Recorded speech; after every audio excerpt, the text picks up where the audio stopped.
চীনের প্রাচীর বা the great wall of China. দেখে মনে হতেই পারে যে এই পুরো প্রাচীরটি একটাই দেওয়াল, কিন্তু আপনারা কি জানেন যে এই চীনের প্রাচীরের এই যে দেওয়ালটি আমরা দেখছি সেটা কিন্তু আসলে একটি দেওয়াল নয়, এটা ভাগে ভাগে বানানো হয়েছে। মনে করা হয় প্রতি 1000 মাইল অন্তর একটি নতুন দেওয়াল অ্যাড করা হয়েছে। শুধু তাই না, এদের মাঝখানে অনেক সময় মিনার রয়েছে, কয়েকটা সময় দুর্গ রয়েছে, এই সব মিলিয়ে মিশিয়ে পুরো এই স্ট্রাকচারটিকে বানানো হয়েছে। এর লেন্থ যদি আমি বলি প্রায় 21,000 কিলোমিটারেরও বেশি এর লেন্থ, এবং এটি বানাতে প্রায় 2000 বছরেরও বেশি সময় লেগে গিয়েছিল। এবং এটি ডেফিনেটলি সেই দেশের জন্যে প্রোটেকশন বা ডিফেন্স সিস্টেম হিসেবে এই যে প্রাচীরটি রয়েছে সেটা কিন্তু কাজ করে থাকে, সেটা আমরা সকলেই জানি।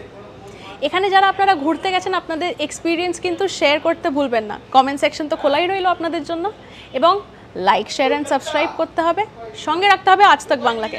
এছাড়া আমরা কিন্তু হোয়াটসঅ্যাপেও রয়েছি, তাই হোয়াটসঅ্যাপেও ফলো করতে ভুলবেন না, সঙ্গে রাখুন আজ তাক বাংলাকে।